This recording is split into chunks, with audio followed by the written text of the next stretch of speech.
कुंभ वाणी है। अब आप निखिल कुमार से कुंभ समाचार सुनिए। मेला प्राधिकरण ने श्रद्धालुओं की स्वास्थ्य संबंधी आवश्यकताओं को पूरा करने के लिए परेड ग्राउंड में 100 बिस्तरों वाला केंद्रीय अस्पताल स्थापित किया। कृषि और किसान कल्याण मंत्रालय ने महाकुंभ में त्रिवेणी मार्ग पर लगाई गई प्रदर्शनी में मोटे अनाज से बने उत्पाद तथा सब्जियों के बीज उपलब्ध कराए।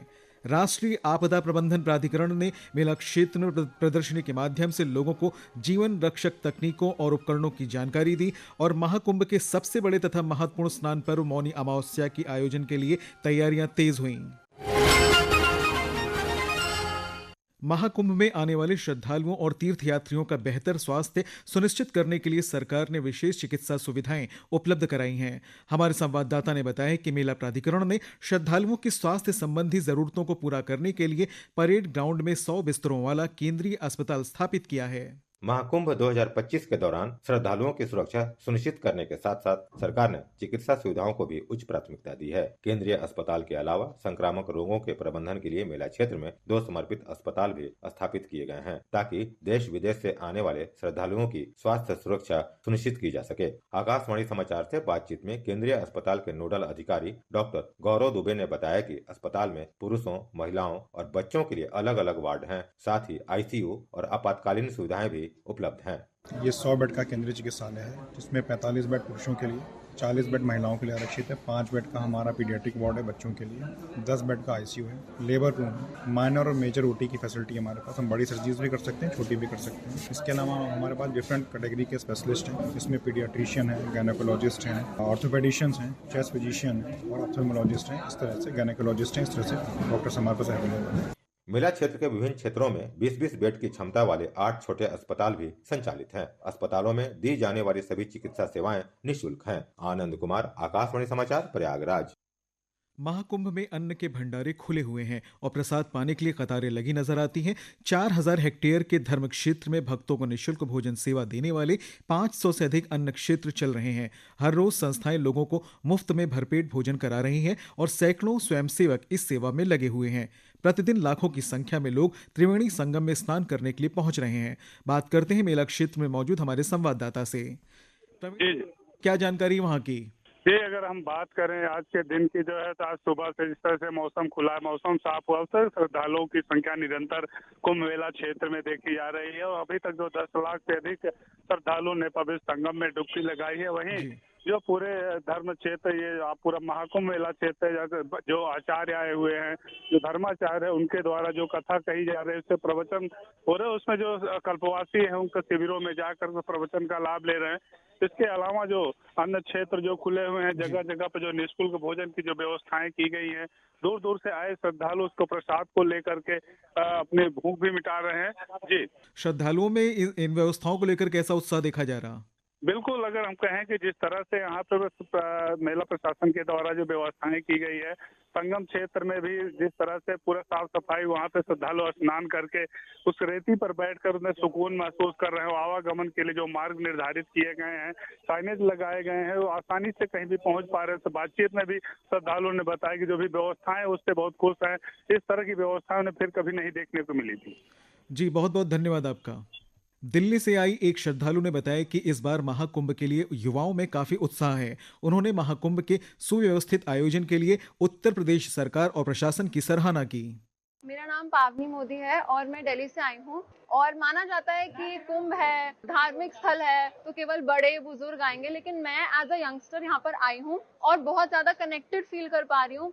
इतना अच्छे से इसको मैनेज किया गया है, इतना अच्छे से इसको ऑर्गेनाइज किया गया है। इतने सारे लोगों को ऑर्गेनाइज कराना, ये इंश्योर करना कि कोई हादसा ना हो। हर जगह पुलिस तैनात है, वो लोग भी अपने घर को, अपने बच्चों को छोड़कर यहाँ पर इतना काम कर रहे हैं। तो सरकार को तो बहुत बड़ा हैट्स ऑफ है क्योंकि इतने अच्छे से हर चीज को मैनेज किया जा रहा है। कृषि और किसान कल्याण मंत्रालय ने महाकुंभ में त्रिवेणी मार्ग पर लगाई गई प्रदर्शनी में मोटे अनाज से बने उत्पाद तथा सब्जियों के बीज उपलब्ध कराए हैं। इस पहल से प्रदर्शनी में आने वाले लोग काफी लाभान्वित हो रहे हैं। इसके अलावा आम जन तक केंद्र सरकार की उपलब्धियों, योजनाओं, नीतियों तथा लोक कल्याणकारी कार्यक्रमों की जानकारी पहुंचाने के लिए इन्हें सूचना और प्रसारण मंत्रालय द्वारा डिजिटल रूप से प्रदर्शित किया जा रहा है।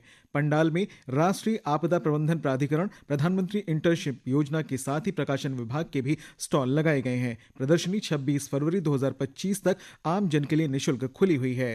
महाकुंभ 2025 में आस्था और तकनीक का अद्भुत संगम देखने को मिल रहा है। मेला क्षेत्र में राष्ट्रीय आपदा प्रबंधन प्राधिकरण द्वारा प्रदर्शनी का आयोजन किया गया है। यहां पर आने वाले श्रद्धालुओं और पर्यटकों को आपातकालीन स्थितियों में उपयोग की जाने वाली जीवन रक्षक तकनीकों और उपकरणों से संबंधित जानकारी दी जा रही है। यहाँ महाकुंभ में NDMA का स्टॉल दिखा, मैं आया यहाँ देखने। तो यहाँ डिजास्टर और आपदा के बारे में बहुत सी चीजें यहाँ बताई गई है बचने के लिए, तो बहुत अच्छा एक्सपीरियंस था। महाकुंभ के सबसे बड़े और महत्वपूर्ण स्नान पर्व मौनी अमावस्या के आयोजन के लिए तैयारियां तेज कर दी गई हैं। मौनी अमावस्या के स्नान को बेहद खास माना जाता है। इसे देखते हुए प्रयागराज और महाकुंभ क्षेत्र में प्रशासन ने कमर कस ली है। सुगम यातायात करने और श्रद्धालुओं की सुविधा के लिए विशेष योजनाएं बनाई जा रही हैं। आइए सुनते हैं ये रिपोर्ट। श्रद्धालुओं की सुविधा और सुरक्षा के लिए प्रयागराज कमिश्नरेट और मेला क्षेत्र को नो व्हीकल जोन घोषित किया जाएगा। यह प्रतिबंध 29 जनवरी को मौनी अमावस्या से 2 दिन पहले और 2 दिन बाद तक लागू रहेगा। शहर और मेला क्षेत्र में वाहनों की आवाजाही पर पाबंदी रहेगी। प्रयागराज के सीमावर्ती जिलों कौशाम्बी, फतेहपुर, प्रतापगढ़, चित्रकूट, वाराणसी, मिर्जापुर, जौनपुर, भदोही और रायबरेली से आने वाले वाहनों के मार्ग परिवर्तित किए जाएंगे। इसके अलावा प्रयागराज में 102 पार्किंग स्थल बनाए गए हैं, जहाँ पर 5,50,000 वाहनों को पार्क किया जा सकेगा। नई सड़कों और 8 नए पॉन्टून पुलों के निर्माण से यातायात व्यवस्था में सुधार हुआ है। श्रद्धालुओं के लिए शटल बस, CNG ऑटो और ई-रिक्शा की सुविधा भी सुचारू रूप से चलाई जा रही है। वरिष्ठ पुलिस अधीक्षक राजेश कुमार द्विवेदी ने बताया कि इस स्नान पर्व पर श्रद्धालुओं की भारी भीड़ को सुगमता से स्नान कराने और सुरक्षित वापस भेजने के लिए विशेष योजना बनाई गई है। कुंभवाणी के लिए समाचार कक्ष से आनंद पाठक। संस्कृत भाषा के प्रसिद्ध साहित्यकार और राष्ट्रपति पुरस्कार विजेता हरिदत्त शर्मा ने आकाशवाणी से विशेष बातचीत में महाकुंभ के महत्व को विस्तार से बताया।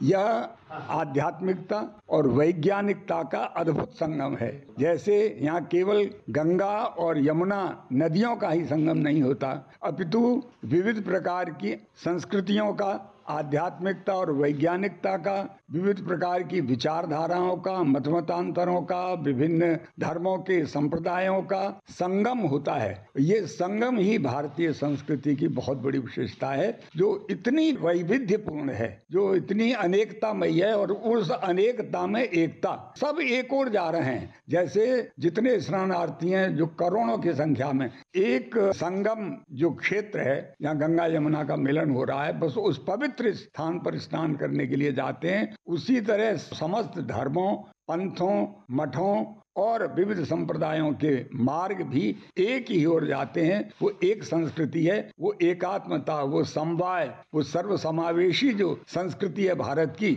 वो इस स्थान पर दिखाई पड़ रही है। यही इसकी सबसे बड़ी विशेषता है। महाकुंभ उत्तर प्रदेश के हस्तशिल्पियों के लिए भी एक सुनहरा अवसर साबित हो रहा है। यहाँ एक जिला एक उत्पाद जैसे कालीन, जरी, जरदोजी, फिरोजाबाद के कांच के खिलौने, बनारस के लकड़ी के खिलौने और अन्य हस्तशिल्प उत्पाद श्रद्धालुओं के आकर्षण का केंद्र बने हुए हैं। सामाजिक न्याय और अधिकारिता मंत्रालय द्वारा आयोजित प्रदर्शनी में कई राज्यों के स्टॉल भी लगाए गए हैं। मौसम विभाग ने आज महाकुंभ नगर तथा इसके आसपास के क्षेत्रों में सुबह और शाम के समय कोहरा छाए रहने का अनुमान व्यक्त किया। सामान्य रूप से बादल छाए रहने के भी आसार व्यक्त किए गए हैं। आज का न्यूनतम तापमान 10 डिग्री सेल्सियस रिकॉर्ड किया गया और अधिकतम तापमान 20 डिग्री सेल्सियस तक जा सकता है। अंत में मुख्य समाचार एक बार फिर। मेला प्राधिकरण ने श्रद्धालुओं की स्वास्थ्य संबंधी आवश्यकताओं को पूरा करने के लिए परेड ग्राउंड में 100 बिस्तरों वाला केंद्रीय अस्पताल स्थापित किया। कृषि और किसान कल्याण मंत्रालय ने महाकुंभ में त्रिवेणी मार्ग पर लगाई गई प्रदर्शनी में मोटे अनाज से बने उत्पाद तथा सब्जियों के बीज उपलब्ध कराए। राष्ट्रीय आपदा प्रबंधन प्राधिकरण मेला क्षेत्र में प्रदर्शनी के लोगों को जीवन रक्षक तकनीकों और उपकरणों की जानकारी दे रहा है। और महाकुंभ के सबसे बड़े तथा महत्वपूर्ण स्नान पर्व मौनी अमावस्या के आयोजन के लिए तैयारियां तेज हुई। कुंभ समाचार का अगला बुलेटिन कुंभवाणी चैनल 103.5 FM पर आप रात 8:30 पर सुन सकते हैं। इसके साथ ही कुंभ समाचार समाप्त हुए। नमस्कार।